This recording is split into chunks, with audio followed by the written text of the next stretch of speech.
Bienvenue de retour au garage. Il est temps pour un nouvel épisode de Token Teardown. Et si vous êtes nouveau ici, c'est l'émission où nous soulevons des projets crypto sur le lift, éclairons ce qui se passe en dessous et expliquons ce qui se passe réellement sous le capot. Parce que quand un projet dit que c'est facile, nous n'applaudissons pas. Nous ne hocherons pas la tête. Nous ne retweetons pas le fil. Nous posons une meilleure question. Facile pour qui? Facile comme ta grand-mère peut l'utiliser sans appeler le support technique, ou facile comme ça a l'air simple jusqu'à ce que tu ouvres le capot et réalises qu'il manque la moitié du moteur? Et cela compte aujourd'hui, parce que la machine sur le lift est XPR Network, anciennement connue sous le nom de Proton. Maintenant, voici la partie importante. Cet épisode est une demande des téléspectateurs. Quelqu'un dans le garage a dit « Hey, tout le monde continue de dormir sur XPR. Peux-tu vraiment l'analyser au lieu de juste passer à côté ?» Triple X a vu ce commentaire. Il a fait une pause, l'a relu, et au lieu de l'ignorer, il a dit « D'accord, acceptons le défi. » C'est comme ça que les projets finissent sur ce lift. Pas parce qu'ils sont tendance, pas parce qu'ils sont en pleine expansion, mais parce que quelqu'un pense qu'il y a quelque chose de réel sous le capot et veut qu'il soit inspecté correctement. Maintenant, avant d'aller plus loin, mettons cela de côté. Oui, nous allons aborder le prix. Oui, nous allons examiner des scénarios. Nous savons, c'est la partie préférée de tout le monde. Mais dans ce garage, nous ne commençons pas par le compteur de vitesse, parce que le prix est le résultat, pas le moteur. Et si vous ne comprenez pas ce qui est construit, pour qui c'est construit et pourquoi cela existe, ces chiffres ne signifient rien. Donc aujourd'hui, nous ne sommes pas ici pour faire la promotion de XPR. Nous ne sommes pas ici pour le critiquer non plus. Nous sommes ici pour répondre à une question honnête. XPR est-il un véhicule quotidien correctement conçu, celui que vous pouvez confier à des gens normaux et en qui vous pouvez avoir confiance sur l'autoroute? Ou est-ce une voiture concept qui a l'air propre, sonne bien, mais n'a jamais été destinée à survivre au trafic réel? Parce que XPR fait des affirmations audacieuses. Zéro frais de gaz, non lisible par l'homme. Identité optionnelle, REL bancaire, crypto conforme aux réglementations. C'est beaucoup de promesses. Alors, la vraie question est simple. Cela mérite-t-il une place dans votre garage ou vaut-il mieux l'admirer de l'autre côté de la rue? Et juste pour que vous sachiez, Triple X n'a pas survolé le sujet et s'est arrêté là. Il a approfondi l'architecture de la chaîne, l'offre de jetons, le modèle d'inflation, la structure de gouvernance, l'utilisation réelle sur la chaîne, pas la version marketing. C'est pourquoi cette analyse existe. Donc, si vous êtes ici parce que vous l'avez demandé, bienvenue. Si vous êtes ici parce que vous êtes curieux, attachez votre ceinture. Levons-le, verrouillons-le, lumières allumées. Avant de parler de ce que cette chose fait ou de ce qu'elle ressent, nous devons parler de qui l'a construite. Parce que dans ce garage, nous ne tombons pas amoureux des promesses. Nous faisons confiance aux personnes qui tiennent les clés à molette. XPR ne vient pas d'un DAO Discord. Il ne vient pas d'une équipe de développeurs anonymes. Et il ne vient pas d'un pitch deck de marché haussier. Il vient d'une véritable entreprise fintech américaine appelée Metallicus. Cela compte, parce que cela vous dit immédiatement quel type de projet il s'agit. Ce n'est pas construit par des maximalistes de la crypto essayant de détruire le système. C'est construit par des opérateurs essayant de faire fonctionner la crypto dans le monde financier réel. Au centre de cela se trouve Marshall Hayner. Marshall n'est pas un fondateur à la mode. Il est dans la crypto depuis les débuts de Bitcoin, fondateur de QuickCoin, Block.io et plus tard MetalPay. L'une des premières tentatives sérieuses de rendre la crypto utilisable pour les gens ordinaires. Et ce parcours se voit. Parce que si vous avez déjà essayé d'intégrer un utilisateur non crypto, vous connaissez déjà la vérité. La crypto ne faillit pas parce qu'elle est lente. La crypto échoue parce qu'elle est confuse. Toute la carrière de Marshall pointe vers une obsession. Éliminer les frictions entre les banques, les utilisateurs et les rails de la blockchain. Ce n'est pas un problème flashy, mais c'est un vrai problème. À ses côtés se trouve Fred Krueger. Fred n'est pas non plus un constructeur uniquement axé sur la crypto. C'est un entrepreneur technologique en série avec plusieurs sorties dans le logiciel traditionnel. Le genre de gars qui comprend l'échelle, la conformité et ce qui se passe après le lancement d'un produit. Il n'est pas là pour expédier un jeton et disparaître. Il est ici pour construire quelque chose qui survive au contact du monde réel. Puis il y a Glenn Marion, l'épine dorsale technique. C'est quelqu'un qui a été profondément impliqué dans l'infrastructure des portefeuilles et les systèmes de transaction bien avant que cela ne devienne à la mode, y compris les premiers travaux sur les portefeuilles Dogecoin à une époque où la plupart des gens pensaient que la crypto était une blague. Cette équipe comprend les portefeuilles, l'identité et le flux d'argent, pas seulement les livres blancs et la théorie. Le financement raconte la même histoire. Pas de vente massive de jetons par des VC, pas de déblocage en cliff pesant sur les détenteurs, pas de pression pour promouvoir des narrations pour la liquidité de sortie. La plupart du financement est venu de l'intérieur, par Metallicus lui-même. Cela a ses avantages et ses inconvénients. Du bon côté, pas de surplomb de VC, pas de délai forcé. Du mauvais côté, un contrôle plus centralisé et plus de responsabilité sur une seule entreprise pour exécuter. C'est le compromis. Les premiers supporters comprenaient des noms comme Eric Vourez et Brian Kelly, ce qui montre que cela n'a pas été ignoré par des personnes sérieuses, même si cela n'est jamais devenu un chouchou de Twitter. Voici donc la conclusion honnête sur l'équipe de soutien. Ce n'est pas une équipe de mèmes. Ce n'est pas une équipe maximaliste. Ce n'est pas une équipe de cycle de hype. C'est une équipe axée sur la fintech, consciente de la conformité, orientée UX, essayant de faire quelque chose que la plupart des cryptos évitent. Rendre la blockchain suffisamment ennuyeuse pour que des gens ordinaires l'utilisent réellement. Et une fois que vous comprenez cela, la question suivante vient naturellement. Que choisissent-ils réellement de construire et pourquoi cela doit-il exister? Parce qu'en surface, il est facile de dire « D'accord, c'est une couche 1. Ethereum existe déjà. Ethereum a des noms. Solana est rapide. Alors pourquoi se donner la peine? » C'est la mauvaise comparaison. Ethereum n'a jamais été conçu pour être simple. Solana n'a jamais été conçu pour être ennuyeux. XPR l'a été. XPR est sa propre blockchain, son propre moteur, sa propre transmission, sa propre route. Ce n'est pas en train de surfer sur Ethereum. Ce n'est pas une couche 2. Ce n'est pas en train d'emprunter de l'espace de bloc à qui que ce soit. Sous le capot, il est construit sur EOSIO, également connu sous le nom d'Antelope, une pile conçue pour des temps de bloc rapides, une finalité rapide et des performances prévisibles.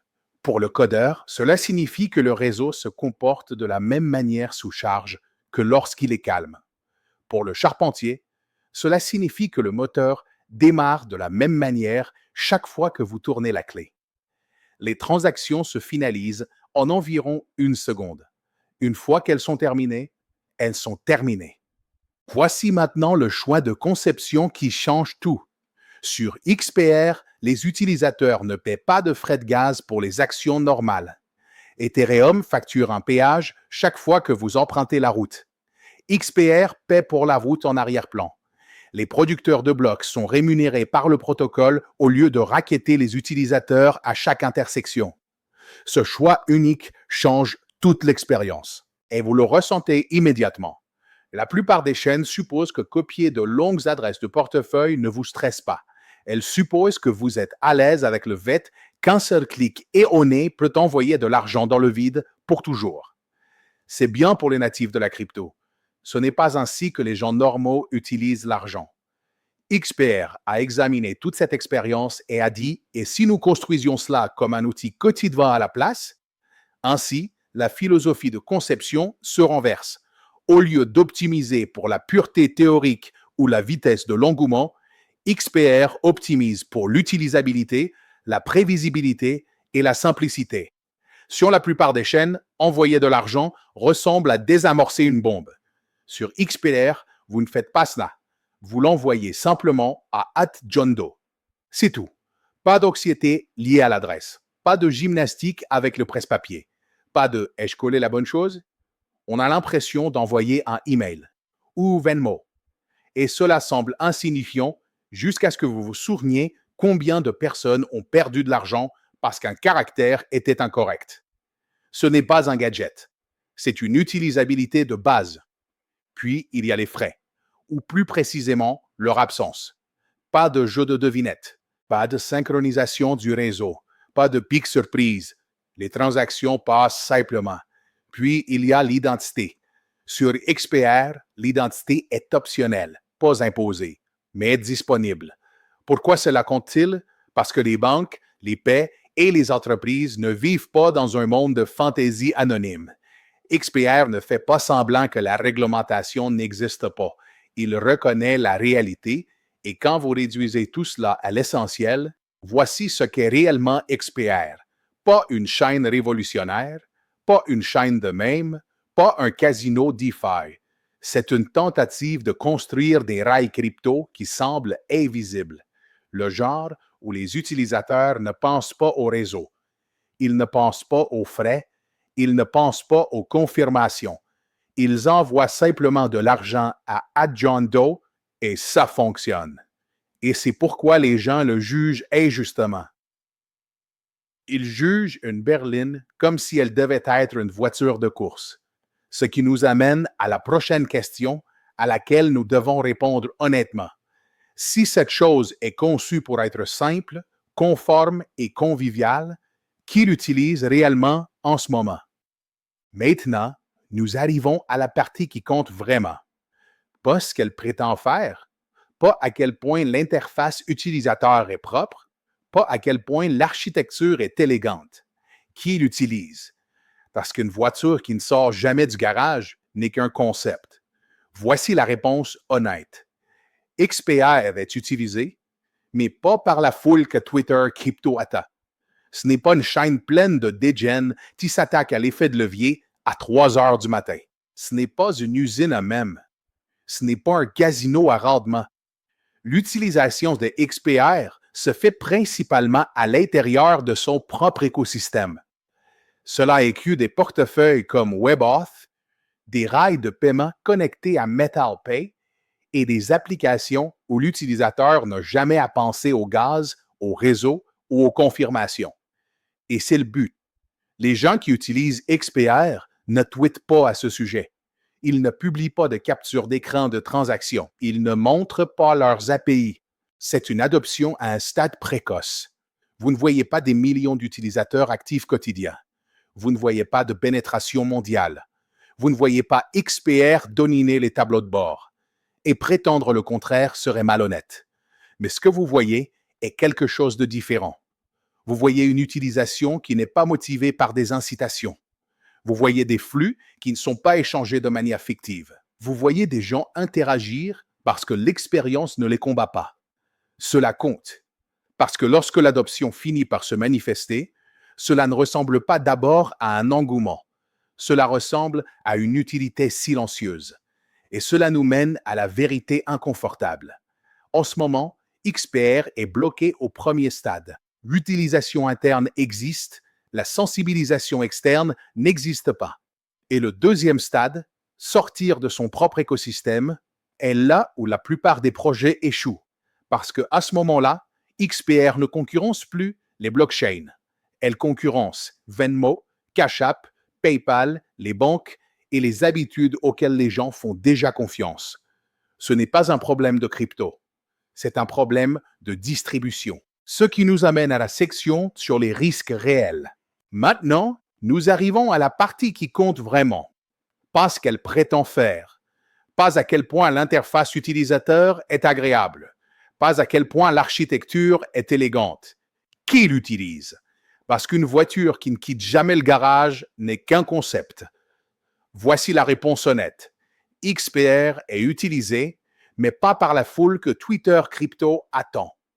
Ce n'est pas une chaîne pleine de degen qui utilise de l'effet de levier à 3 heures du matin. Ce n'est pas une usine à même. Ce n'est pas un casino à rendement. L'utilisation de XPR se fait principalement à l'intérieur de son propre écosystème. Cela inclut des portefeuilles comme WebAuth, des rails de paiement connectés à MetalPay et des applications où l'utilisateur n'a jamais à penser au gaz, au réseau ou aux confirmations. Et c'est le but. Les gens qui utilisent XPR ne tweetent pas à ce sujet. Ils ne publient pas de capture d'écran de transactions. Ils ne mettent pas en avant les API grecs. Ils se contentent de déplacer de l'argent. C'est pourquoi les chiffres d'adoption semblent calmes. Parce que XPR n'est pas optimisé pour le spectacle. Il est optimisé pour l'invisibilité. Soyons très clairs. C'est une adoption à un stade précoce. Vous ne voyez pas des millions d'utilisateurs actifs quotidiens. Vous ne voyez pas de pénétration mondiale. Vous ne voyez pas XPR dominer les tableaux de bord et prétendre le contraire serait malhonnête. Mais ce que vous voyez est quelque chose de différent. Vous voyez une utilisation qui n'est pas motivée par des incitations. Vous voyez des flux qui ne sont pas échangés de manière fictive. Vous voyez des gens interagir parce que l'expérience ne les combat pas. C'est important parce que lorsque l'adoption finit par se manifester, cela ne ressemble pas d'abord à un engouement. Cela ressemble à une utilité silencieuse. Et cela nous mène à la vérité inconfortable. En ce moment, XPR est bloqué au premier pas. L'utilisation interne existe. La sensibilisation externe n'existe pas. Et le deuxième pas, sortir de son propre écosystème, est là où la plupart des projets échouent. Parce qu'à ce moment-là, XPR ne concurrence plus les blockchains. Elle concurrence Venmo, Cash App, PayPal, les banques et les habitudes auxquelles les gens font déjà confiance. Ce n'est pas un problème de crypto, c'est un problème de distribution. Ce qui nous amène à la section sur les risques réels. Ce qui nous amène à la section des risques réels. Parce qu'un projet qui ne tombe pas en panne sur la technologie et qui ne tombe pas en panne sur l'expérience utilisateur, le prochain endroit où vous devez regarder est le système de carburant. Et c'est là que beaucoup de gens se trompent, parce qu'ils entendent tokenomics et pensent que c'est un mot à la mode abstrait en crypto. Ce n'est pas le cas. La tokenomics pose simplement une question simple. Qu'est-ce qui permet réellement à cette chose de fonctionner? Le jeton ici est XPR. Et XPR n'est pas un mème, ce n'est pas un objet de collection. Et il n'est pas conçu pour augmenter magiquement juste parce que le temps passe. XPR est le carburant. C'est ce qui paie les opérateurs qui maintiennent le réseau en vie. C'est ce qui sous-tend la bande passante, le calcul et le stockage en coulisses. Et c'est ce qui donne aux détenteurs une influence sur qui gère la chaîne. Parce que les utilisateurs ne paient pas de frais de gaz chaque fois qu'ils déplacent de l'argent, le réseau doit quand même être payé d'une manière ou d'une autre. Ce coût ne disparaît pas. Il est réparti à travers le système. Au lieu de facturer les utilisateurs à la pompe, XPR paie pour la route en arrière-plan. C'est pourquoi il n'y a pas de plafond strict. XPR n'a pas d'offre maximale fixe comme Bitcoin. De nouveaux tokens sont émis chaque année pour compenser les producteurs de blocs et sécuriser le réseau.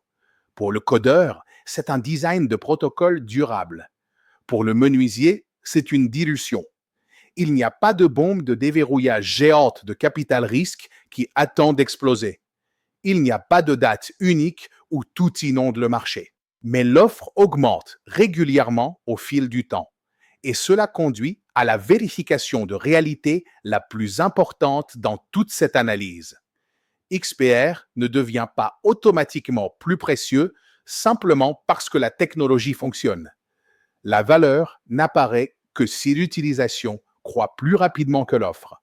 Si plus de personnes déplacent de l'argent sur le réseau, si plus d'activités réelles y circulent, l'inflation s'estompe en arrière-plan. Si cette utilisation ne se manifeste pas, l'inflation limite discrètement le potentiel de hausse.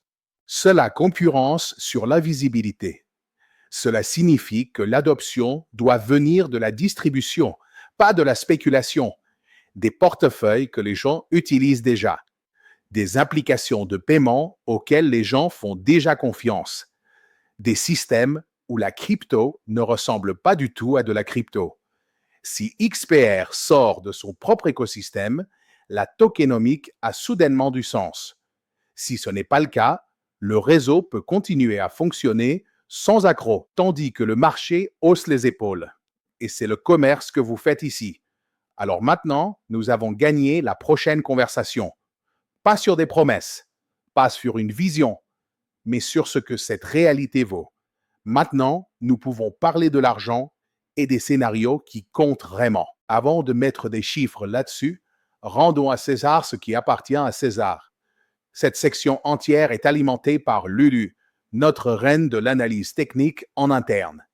C'est elle qui fouille dans les graphiques, la structure du marché, les courbes d'offres et les mathématiques de la dominance pour que vous et moi n'ayons pas à fixer des bougies toute la nuit. Elle ne court pas après les vibrations. Elle ne court pas après les récits. Elle poursuit la structure. Donc, ce que vous allez entendre n'est pas d'illusion.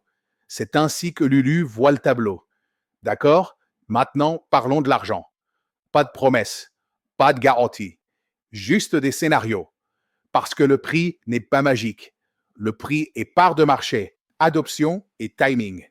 Alors, ancrons-nous d'abord dans la réalité. En ce moment, le marché total des crypto-monnaies est d'environ 3,05 trillions de dollars. Et XPR se négocie à environ 0,0027 par pièce, ce qui place sa capitalisation boursière aux alentours de 70 à 80 millions de dollars. Cela fait de XPR une erreur d'arrondi sur le marché mondial des crypto-monnaies. Et cela vous dit immédiatement quelque chose d'important. XPR n'a pas besoin de prendre le contrôle des crypto-monnaies pour évoluer. Il lui suffit de compter un peu plus qu'aujourd'hui. Alors, parcourons les scénarios. Premier scénario, régulateur de vitesse. Rien de dramatique ne se produit. Pas de récit de rupture. Pas d'intégration majeure. Les crypto-monnaies dans leur ensemble croissent, mais XPR conserve à peu près la même part de marché qu'elle a aujourd'hui. Dans ce monde, XPR évolue simplement avec la marée. À partir d'environ 0,0027 aujourd'hui, ce scénario indique que le XPR se négociera entre 1,5 et 100, environ 0,004 jusqu'à 100 pendant des conditions de marché fortes, vivant, fonctionnel, mais oubliable. C'est le résultat de le moteur fonctionne, mais personne n'en parle. Deuxième scénario, traction. C'est là que Lulu commence à se pencher en avant. La crypto croît, peut-être jusqu'à 4 ou 5 trillions de dollars, et XPR ne devient pas une superstar, mais elle devient reconnue. Narratif sur les paiements. Narratif sur l'expérience utilisateur-consommateur. Narratif des rails invisibles. Pas de battage. Utilisation. Si XPR capture même 1/10 de 1% d'un marché crypto de 5 trillions de dollars, cela se traduit par environ 5 milliards de dollars en valeur de marché. Lorsque vous répartissez cela sur l'offre actuelle, cela place XPR quelque part dans les 15 à environ 20 cents par pièce. Ce n'est pas des mathématiques lunaires, c'est des mathématiques d'infrastructure. C'est XPR qui est reclassé de petite capitalisation oubliée à rail de paiement légitime. Troisième scénario, vrai décollage. C'est celui dont les gens adorent parler et qu'ils comprennent généralement mal. Dans ce monde, la crypto pousse vers 10 trillions de dollars. Et XPR ne fait pas que gagner en traction. Il devient l'infrastructure par défaut quelque part qui compte vraiment. Pas partout, pas dominant, juste intégré. Si XPR capture même la moitié d'1% de cet environnement, on parle de dizaines de milliards de dollars en capitalisation boursière. À ce niveau, XPR se négocierait au-dessus d'1 $ par pièce, potentiellement dans la fourchette d'1 à 2 dollars en fonction de l'offre en circulation à ce moment-là. Ce n'est pas un long grind, c'est un repositionnement. C'est à ce moment-là que XPR cesse de se négocier comme un altcoin et commence à se négocier comme une infrastructure. C'est le scénario lunaire. Rare, difficile, mais pas impossible. Maintenant, nous devons parler du signe noir, car c'est là que la symétrie vit vraiment. Le signe noir positif est simple. Une vraie entreprise fintech, une banque ou une plateforme de paiement consommateur décide qu'elle ne veut pas construire des rails blockchain à partir de zéro. Ils ne veulent pas de l'imprévisibilité des frais d'Ethereum. Ils ne veulent pas de la complexité de Solana. Ils ne veulent pas que les utilisateurs posent des questions. Ils veulent quelque chose qui fonctionne déjà. Des noms au lieu d'adresse, finalité instantanée, pas de décision sur les frais, identité optionnelle, prêt pour la conformité. Si XPR est intégré discrètement en coulisses par un véritable acteur des paiements, le prix ne grimpe pas lentement à partir de 0.0027. Il bouge vite, pas parce que le détail se manifeste, mais parce que l'utilisation se manifeste. C'est le signe noir positif. Maintenant, le signe noir négatif. XPR s'oriente vers la conformité au lieu de fuir. C'est une force, jusqu'à ce que la réglementation change, qu'un partenaire se retire ou qu'une voie d'accès clé disparaisse. Lorsque l'infrastructure perd la confiance, elle ne saigne pas lentement, elle fait un saut. Ajouter une concentration de l'offre et un modèle inflationniste, et le déclin peut arriver plus vite que la logique, poussant potentiellement le prix vers des niveaux inférieurs au centime, même si la technologie elle-même fonctionne toujours. C'est le risque. Alors, quand vous mettez tout cela ensemble, voici le verdict de l'UU. Et il est clair. XPR à 0.0027 n'est pas un pari sur l'élan. Ce n'est pas un pari sur le battage. C'est un pari de classification. Soit il reste petit et ignoré, soit il se réveille un cycle dans une catégorie de poids complètement différente. Il n'y a pas de terrain d'entente. Et c'est pourquoi cet actif est asymétrique. Pas parce qu'il est bruyant, mais parce qu'il est silencieux.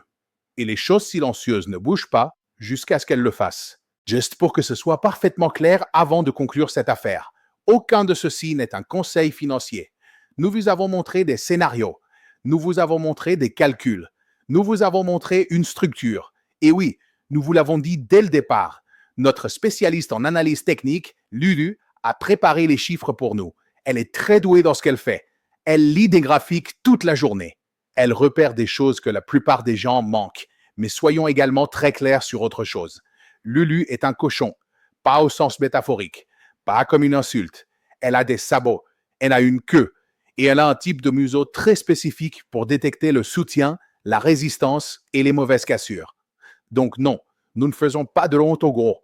Nous énonçons simplement des faits biologiques, ce qui signifie que si vous êtes celui qui prend des conseils financiers d'un cochon sans faire vos propres recherches, c'est à vous de voir. D'accord? Cela dit, mettons un chiffre là-dessus. Voici le DinoScore. En technologie, XPR obtient 7 sur 10. C'est assez rapide, cohérent et prévisible. Pas à la pointe, pas expérimental, mais cela fait exactement ce qu'il dit faire. En termes d'utilisabilité, c'est là que XPR brille. 8,5 sur 10. Des noms au lieu d'adresse. Pas de décision sur le gaz. Transfert simple. Pour les humains normaux, c'est une des expériences les plus propres en crypto. Et cela compte plus que les gens aiment à l'admettre. En matière d'adoption, le score chute. En ce moment, XPR obtient 5 sur 10. La technologie fonctionne. L'expérience utilisateur est là, mais la foule ne s'est pas encore présentée. Jusqu'à ce qu'elle le fasse, cela reste une promesse, pas une histoire terminée. En ce qui concerne la conception et l'économie des tokens, Lulu lui donne 5,5 sur 10. L'inflation existe. La concentration de l'offre existe. Aucune n'est fatale, mais les deux limitent le potentiel à moins que l'utilisation ne croisse plus vite que l'émission. En revanche, c'est là que XPR justifie son existence, 8 sur 10, parce que cette chose n'a pas besoin de dominer la crypto pour compter. Elle doit juste être intégrée quelque part de réel. C'est le pari.